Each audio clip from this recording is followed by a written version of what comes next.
Y miré y vi que en medio del trono de los 4 seres vivientes y en medio de los ancianos estaba en pie un cordero como inmolado, que tenía 7 cuernos y 7 ojos, los cuales son los 7 espíritus de Dios enviados por toda la tierra. Que Dios bendiga su palabra en nuestros corazones. Buenos días, hermanos. Feliz sábado. ¿Cómo están ustedes? ¿Contentos? Sábado. Deberíamos estar contentos, ¿verdad que sí? Porque hoy es sábado. Un día de gozo, de alegría. Porque en este sábado, de una forma especial, ¿qué hacemos? Conmemoramos la creación, ¿verdad? Creación, el Creador, o sea, un día especial, recordamos, de una forma más íntima, a nuestro amante Salvador Jesús.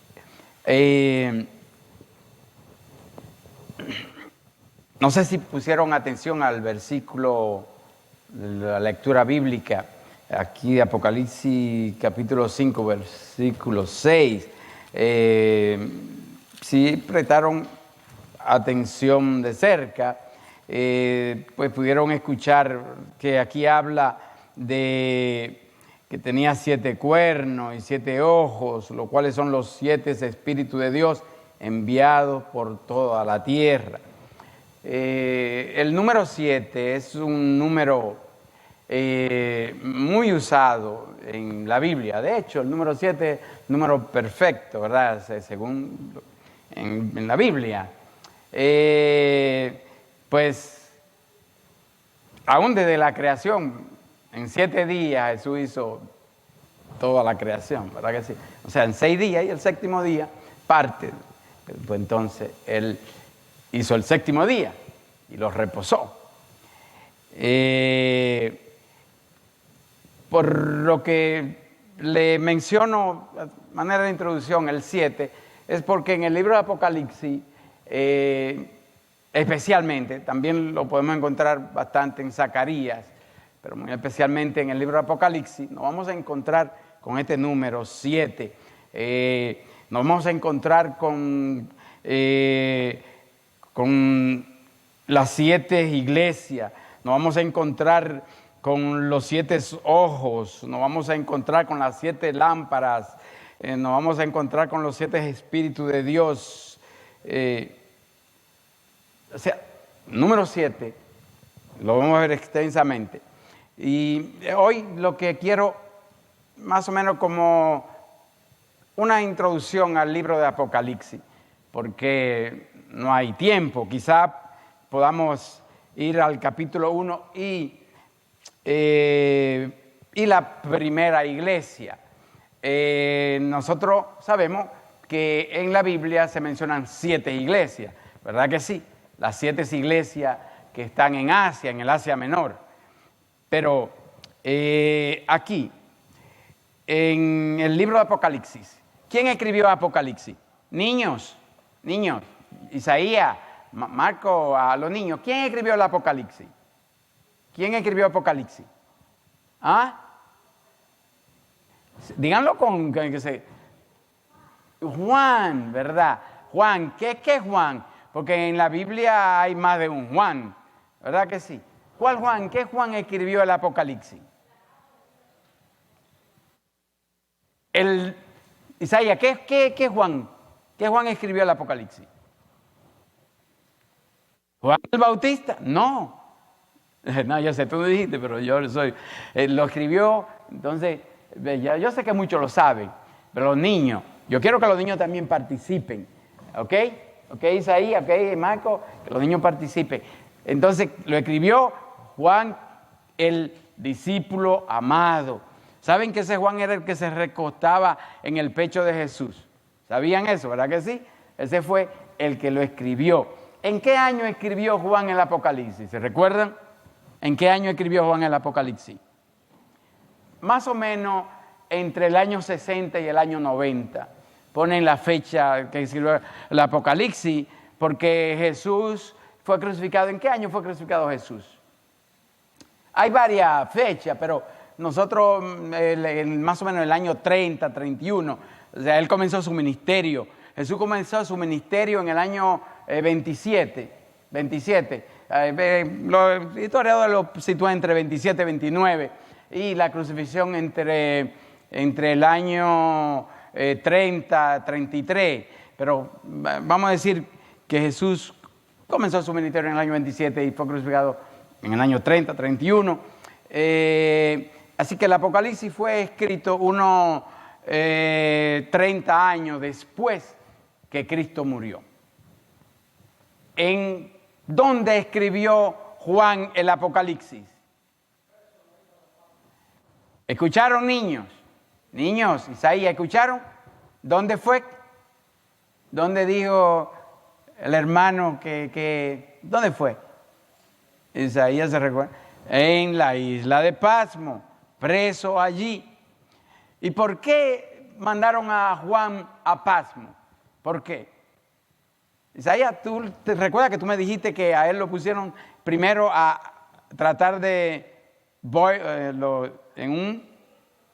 en un caldero de aceite hirviendo, ¿verdad? O sea, trataron de freírlo y salió vivo o aparentemente ileso. O sea, porque el mismo Dios que protegió a los 3 jóvenes hebreos en el horno de fuego ardiente podía muy bien proteger a su siervo en esa paila de aceite hirviendo.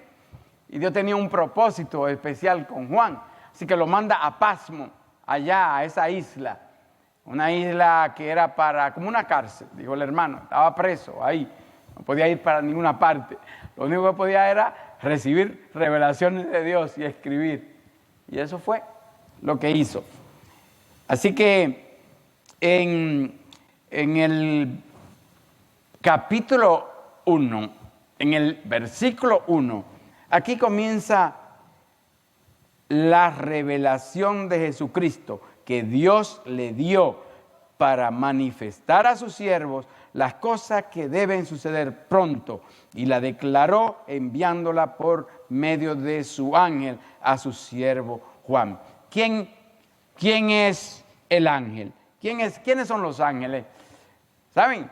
Ahí de los significados están los ángeles en el cielo, ¿verdad? Son ministradores en favor de los que serán herederos de la salvación.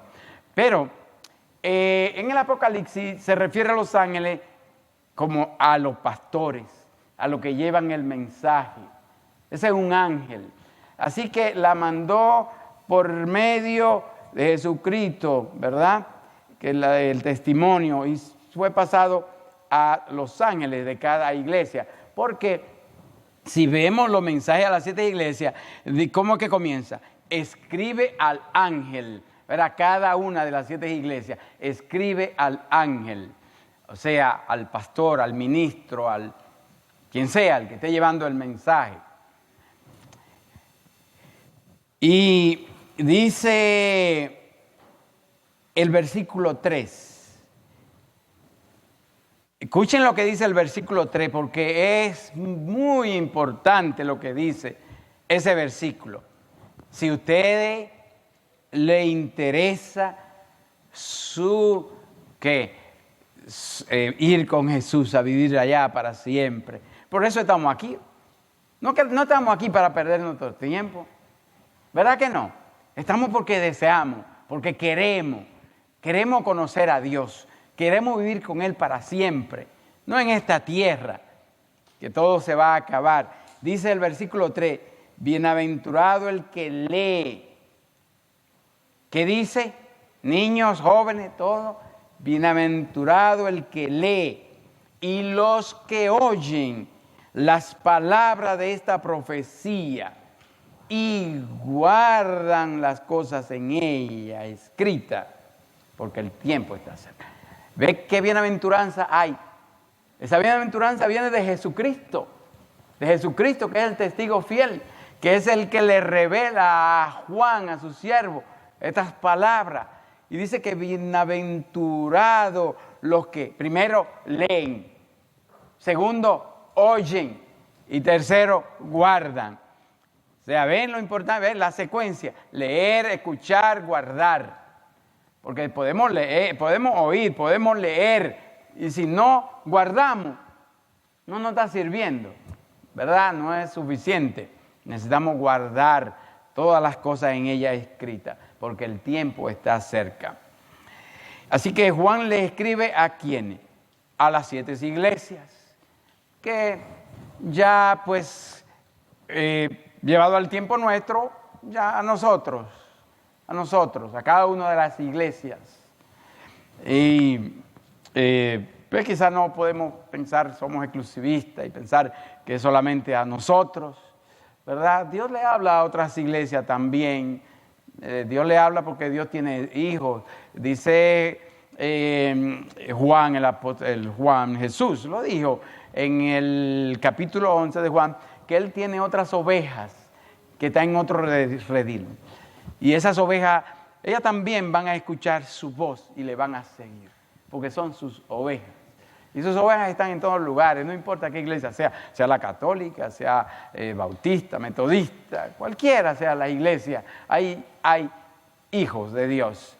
Y ojalá que nosotros también seamos, por su gracia, sus hijos, que nos mantengamos fieles al mensaje, a este mensaje que el testigo fiel nos ha mandado a través de su siervo, el profeta Juan. Así que dice que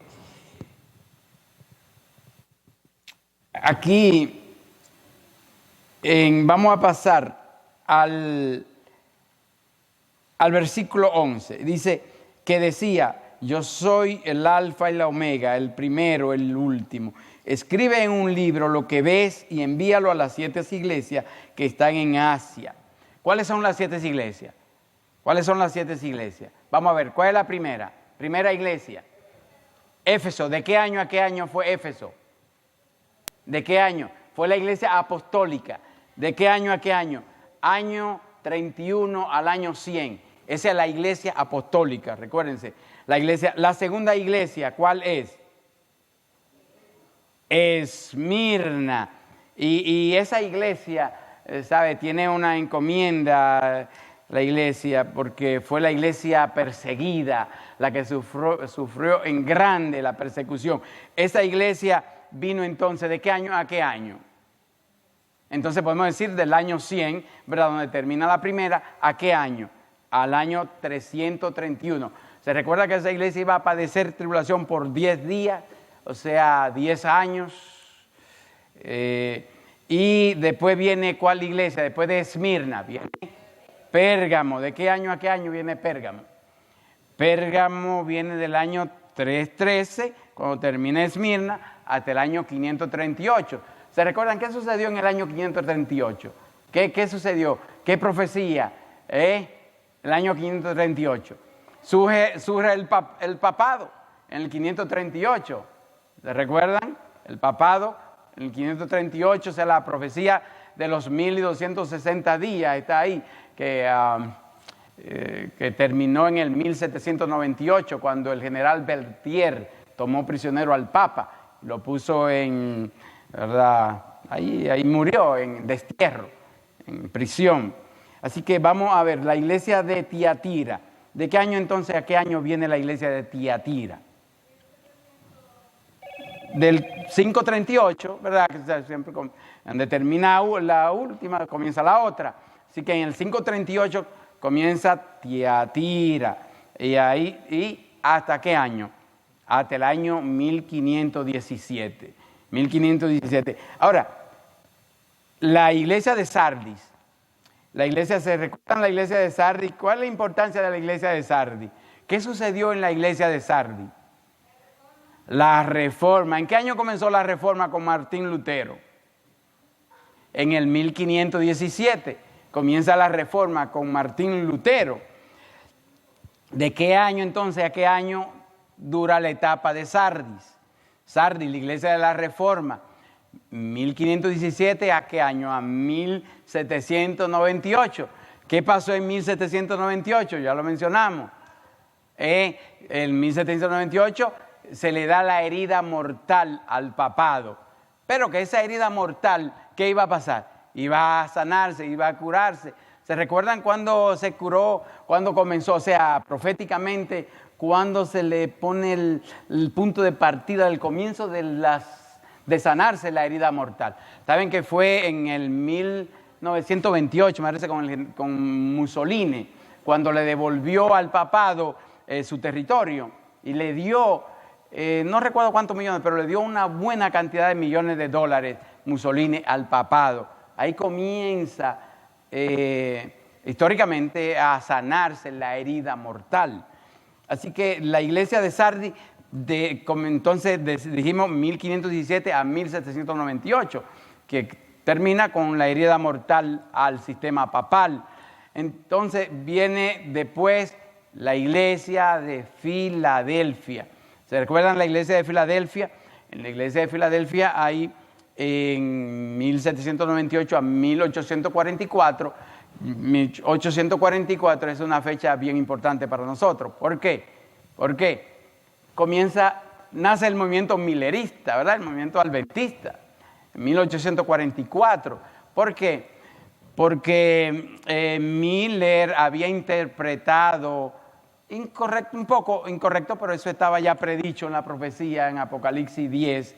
Ahí estaba predicho que eso iba a pasar. Y Miller creyó que la tierra era lo que iba a ser purificada. Y entonces que eso significaba que 1844, el 22 de octubre de 1844, Cristo iba a regresar a la tierra. Pero no sucedió así. Por eso vino el chasco del Apocalipsis 10, el librito dulce y amargo, ¿se recuerdan? Entonces, en ese año, 1844, Jesús no vino a la tierra, pero sucedió algo muy importante. ¿Qué sucedió en 1844?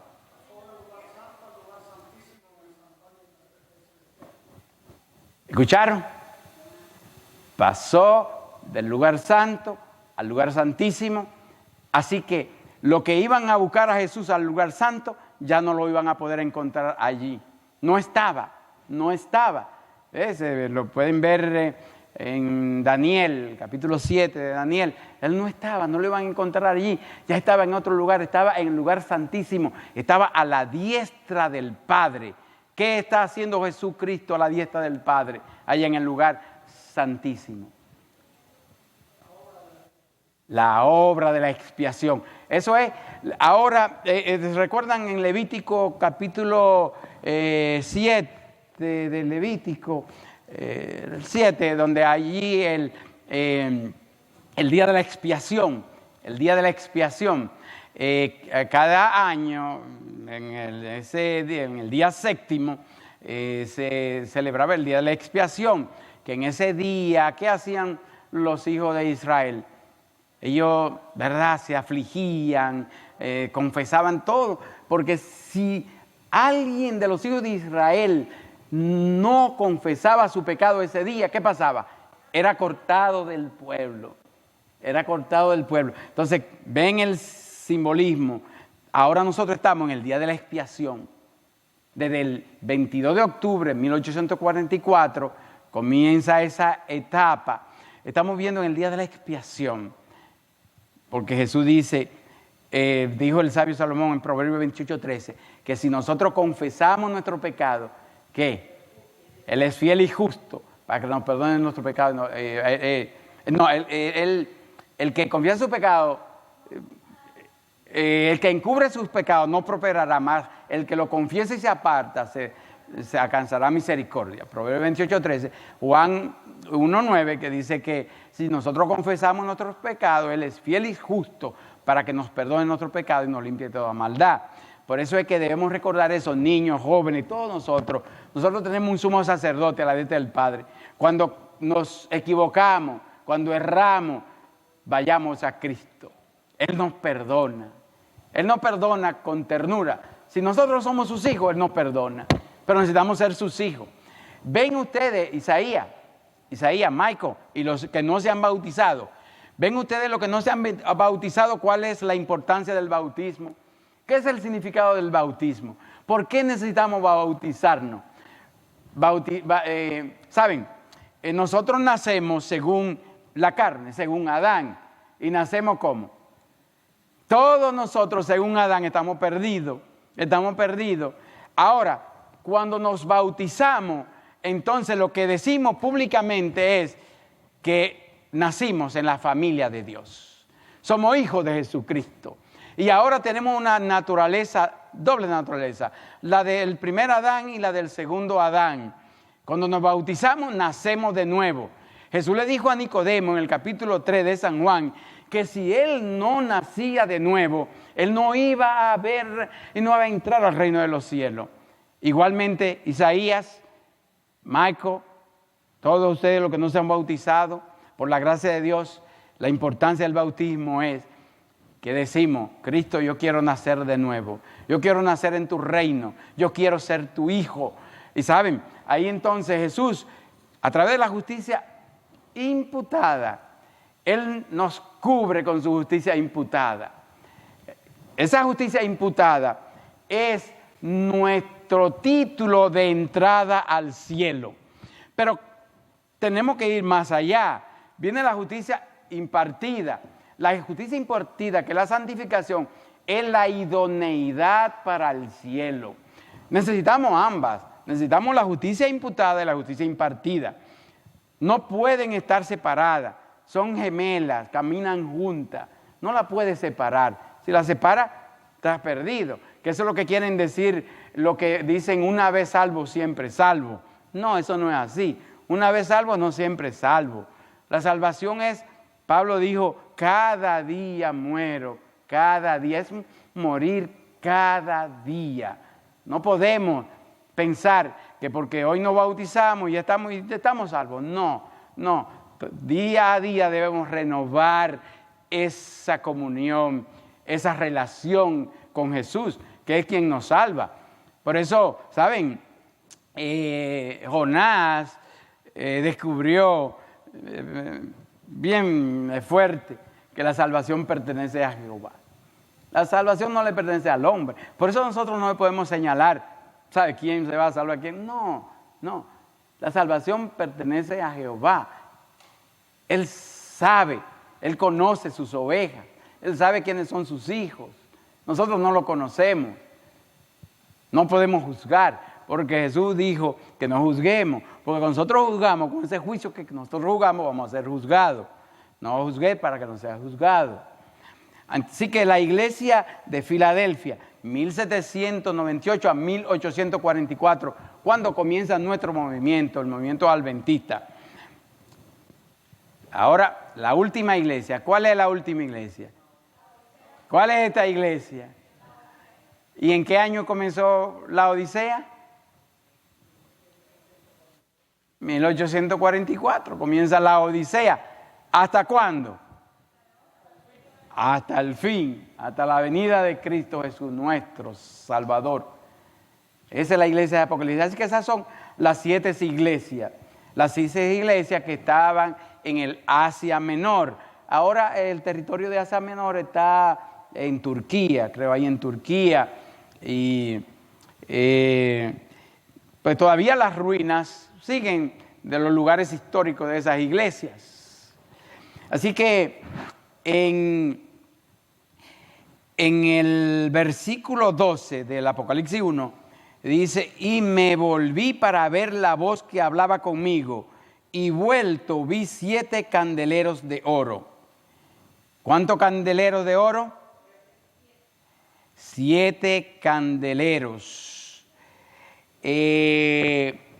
¿Saben qué representan los candeleros? Las 7 iglesias. Los candeleros, las iglesias. Así que habían 7 candeleros. Simbolizan las 7 iglesias que ya mencionamos. Las 7 iglesias. Así que, y dice, y en medio de los 7 candeleros, a uno semejante al Hijo del Hombre. ¿Dónde estaba el Hijo del Hombre?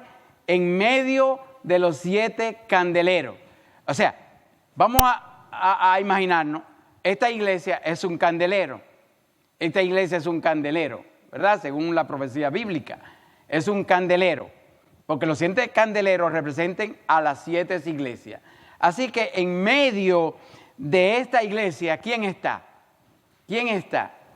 ¿Quién está en medio? Niños, jóvenes, ¿quién está? Por eso es que necesitamos silencio aquí, porque dice Habacuc 2:20. ¿Qué dice Habacuc 2:20? ¿Qué dice Habacuc 2:20? Jehová está en su santo templo. Calle delante de él toda la gente, toda la tierra. O sea, necesitamos tener silencio en la casa de Jehová, porque Él está en el medio, en el centro de su iglesia. Sí, eso es, aquí está, es una profecía. Lo podemos, si estudiamos la palabra, los símbolos, podemos identificar lo que nos está queriendo decir aquí el apóstol Juan. Así que, semejante al Hijo del Hombre, vestido de una ropa que llegaba hasta los pies y ceñido por el pecho con un cinto de oro. ¿Quién es ese? ¿Quién es ese? Solo Jesucristo, ¿verdad? Tiene esa característica. Solo Él, Jesucristo, nuestro amante Salvador. Así que su cabeza y sus cabellos eran blancos como blanca lana, como nieve. Sus ojos como llama de fuego. Llama de fuego penetran profundamente. Y sus pies semejantes al bronce bruñido, refulgente como en un horno, y su voz como estruendo de muchas aguas. Y entonces ya vimos que los 7 candeleros son las 7 iglesias. O sea que esta iglesia es un candelero. Los candeleros estaban ardiendo constantemente, ¿verdad que sí? En el templo necesitaban aceite. Así que, y este ser maravilloso que estaba en medio, dice, tenía en su diestra. ¿Cuál es la diestra? ¿Cuál es la diestra? La derecha, ¿verdad? La derecha es la mano del poder, ¿verdad que sí? Del poder. Bueno, no sé los zurdos habrá que decir, los zurdos, su mano es la mano izquierda, pero la diestra, la mano del poder. Y Jesús tenía en su diestra, ¿qué tenía Jesús en su diestra? 7 estrellas. 7 estrellas. ¿Y qué dijimos que son las estrellas?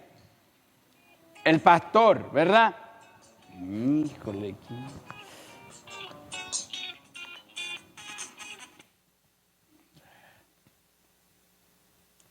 Así que las 7 estrellas son los pastores, los laicos, quien sea que estén presentando, llevando la palabra de Dios. Así que Jesús tenía en su mano derecha, en su mano diestra, a las 7 estrellas. ¿Saben qué significa eso? ¿Qué significa eso? Vamos a ver, significa que Jesús lo tiene controlado. Están bajo el control de Cristo Jesús. Por eso, ¿por qué nos preocupamos entonces cuando vemos cosas malas en la iglesia? Vamos a orar y dar rodillas. Eso es lo que nos toca a nosotros. No es empezar movimiento y esto y aquello. No, vamos a orar porque el control está en Jesús, allá en su mano derecha. ¿Y por qué Él permite esa cosa? No lo entendemos. No lo entendemos. Y no nos gustan. Pero muchas veces nos pasa que quizá nosotros criticamos a aquel o aquellos dirigentes y esto. Y después pasa a ser que nosotros terminando haciendo lo peor. Porque nos vamos de la iglesia. Nos vamos y nos apartamos de Jesús. Como si el hombre fuera el dueño de la iglesia. Es Jesús el dueño de la iglesia. Jesús está en control. Nosotros, dice que parece que la iglesia va a caer, pero no va a caer. La iglesia permanecerá, mientras que los pecadores en Sión serán tamizados, serán echados fuera. Hay tiempo para mirar a nuestro corazón, pero no para estar mirando al hermano. Mira tu corazón. Yo necesito mirar mi corazón, porque el profeta Jeremías dice que en el capítulo 9, dice que engañoso es el corazón del hombre, más que todas las cosas, y perverso. ¿Y quién lo conocerá? Y después responde, ¿quién responde? Dios. Dios responde y dice, yo, que escudriño hasta los riñones, o sea, hasta lo más profundo del alma. ¿Ustedes se han dado cuenta cuán engañoso es mi corazón? O sea, vamos a pasar a la primera persona, yo. ¿Se han dado cuenta cuán engañoso es mi corazón? Yo no me he dado cuenta cuán engañoso es su corazón, no, yo no sé, el mío sí. Cuán engañoso es mi corazón. Por eso necesitamos vigilar nuestro corazón, no el corazón de otro. Así que ese ser maravilloso, Cristo Jesús, tiene en su mano derecha a las 7 estrellas y de su boca salía una espada aguda de 2 filos. ¿Cuál es esa espada aguda de 2 filos? La palabra de Dios, el Viejo y el Nuevo Testamento.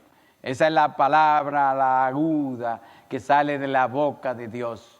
La Biblia, la Biblia.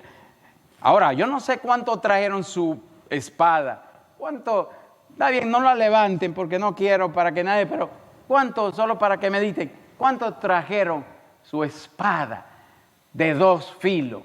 Que sale de la boca de Dios y penetra el alma.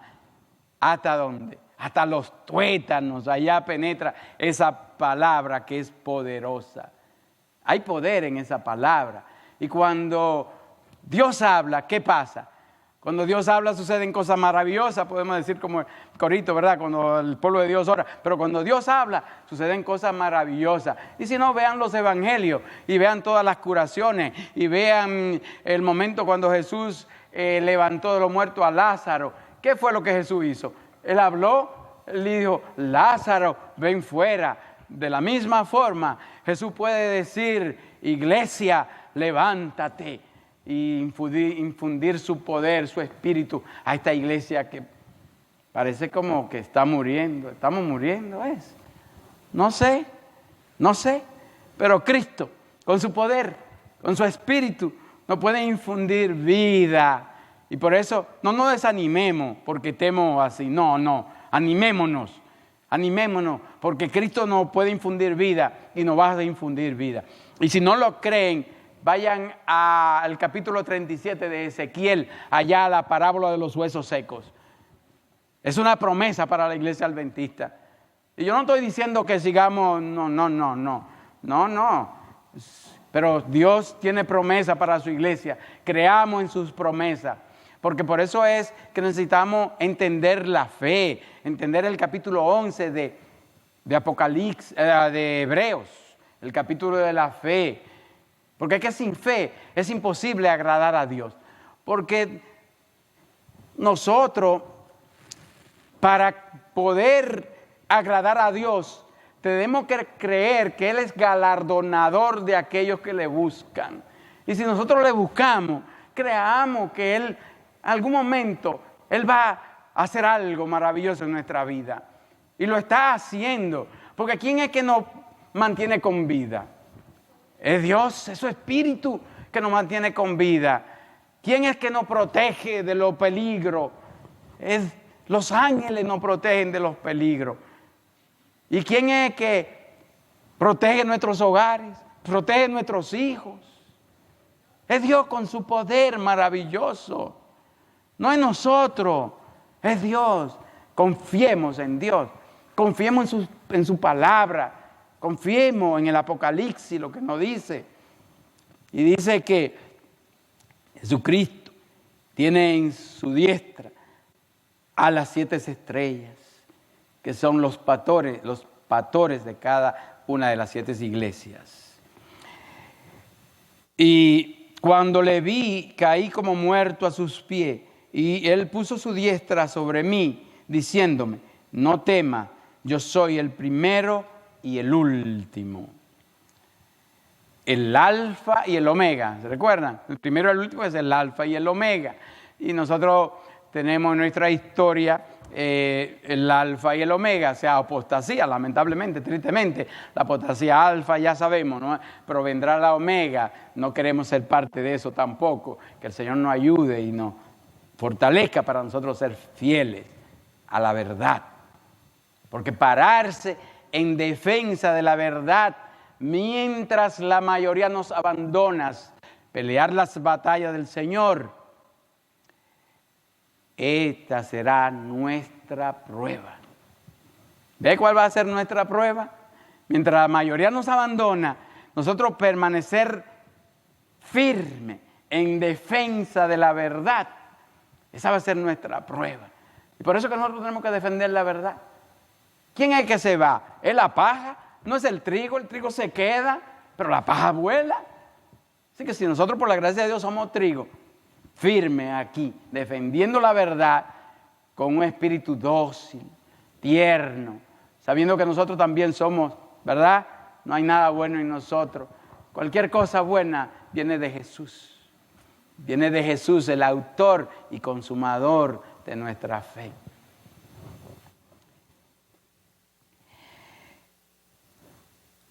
Y vamos a pasar al versículo 20. Dice: el misterio de las 7 estrellas que ha visto en mi diestra y de los 7 candeleros de oro. Aquí la Biblia se interpreta a sí misma. Nosotros no tenemos que inventar, porque esto que yo le estoy diciendo a ustedes, yo no me lo estoy inventando.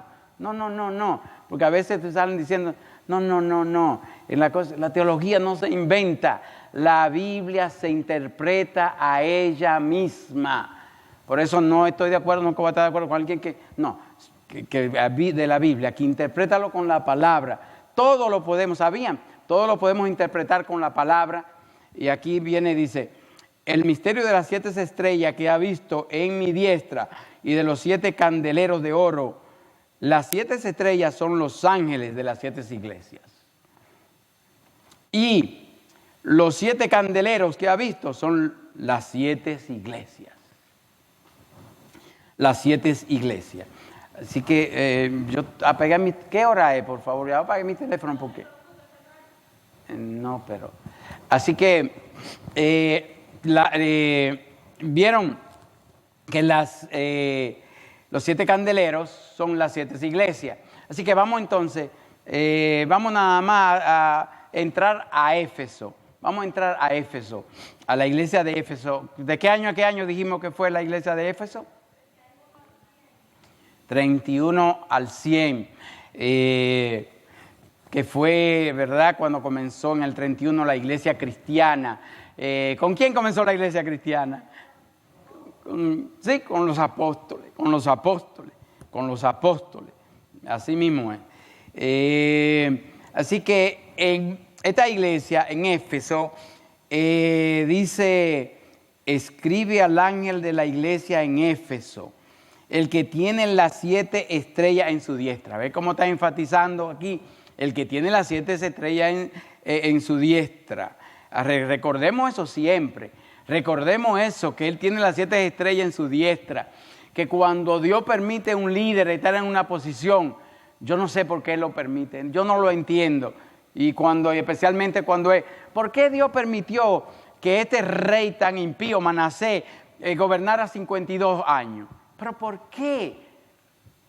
¿Ustedes lo entienden? No, yo no lo entiendo. Pero Dios lo permitió. Dios lo permitió que Manasés gobernara 52 años. Y así podemos ver a través de la historia cómo Dios permitió a estos reyes malos pues estar muchos años, mucho tiempo. Pero también hemos visto en el pasado también cómo ha habido líderes que no han llevado la mejor trayectoria. Por ejemplo, conocemos el caso de Salomón. Salomón, el dídimo de Jehová. ¿A quién fue que Dios? Fue Dios que señaló a Salomón como el sucesor de David. No fue David que lo escogió, fue Dios. Y Dios llamó a Salomón el dídimo de Jehová. ¿Saben lo que significa eso, el dídimo de Jehová? El amado de Jehová. Y Dios fue que lo escogió y lo llamó el amado de Jehová. ¿Y qué pasó con Salomón? ¿Qué pasó? No, pero está bien, ¿no? Ve que Dios está al control. Lo que quiero decir, en resumida cuenta, es que Dios está al control. Confiemos en el control de Dios. Nosotros oremos, nosotros consagrémonos, nosotros necesitamos con urgencia consagración, necesitamos con urgencia volver al primer amor. Necesitamos volver al primer amor, porque ese es el mensaje a la Odisea. ¿Se recuerdan el mensaje a la Odisea en el capítulo 3 de Apocalipsis? Capítulo 3, versículo 14 en adelante, ahí. Necesitamos volver al primer amor. ¿Por qué? Recuerda de dónde has caído. Vamos a seguir, porque aquí nos dice, estamos esta en la iglesia del primer amor, Éfeso. Así que dice, yo conozco tus obras y tu arduo trabajo y paciencia. ¿Qué dice? Yo conozco. ¿Saben? Eso va a la par con el Salmo 139, el Salmo de David. ¿Qué dice el Salmo? Más o menos, ¿se recuerdan?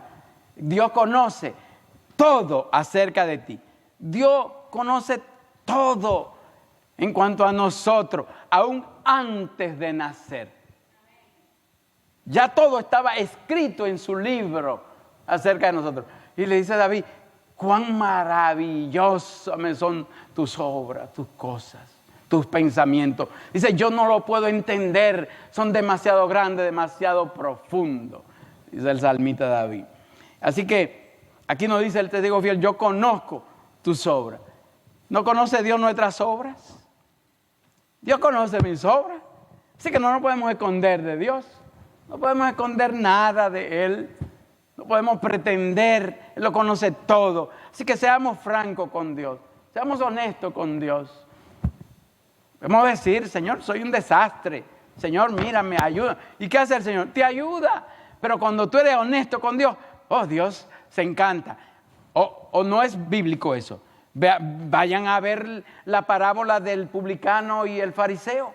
El publicano era un desastre, pero fue honesto con Dios. ¿Y qué dice la palabra? Este fue justificado a su casa. No fue el fariseo que escondía sus buenas obras, entre comillas. Si somos honestos con Dios, oh, Él es maravilloso con nosotros. Porque Él vino a buscar y a salvar lo que se había perdido. Él vino a buscar y a salvar lo que se había perdido. Él no vino a llamar a justo al arrepentimiento, fue a pecadores. Así que dejémonos de cosas de que no. Él vino a llamar a los pecadores al arrepentimiento.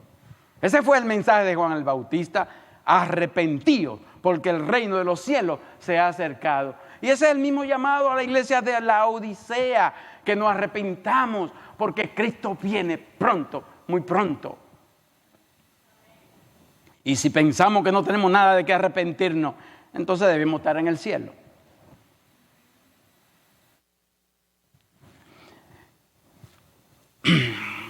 Y dice, y que no puedes soportar a los malos, has probado a los que se dicen ser apóstoles y no lo son, y lo has llamado mentiroso, y has sufrido y has tenido paciencia y has trabajado arduamente por amor de mi nombre y no has desmayado. Pero tengo contra ti que ha dejado tu primer amor.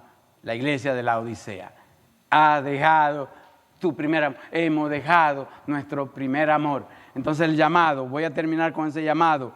Recuerda por tanto de dónde has caído y arrepiéntete y haz las primeras obras. Pues si no, vendré pronto a ti y quitaré tu candelero de su lugar si no te hubieres arrepentido.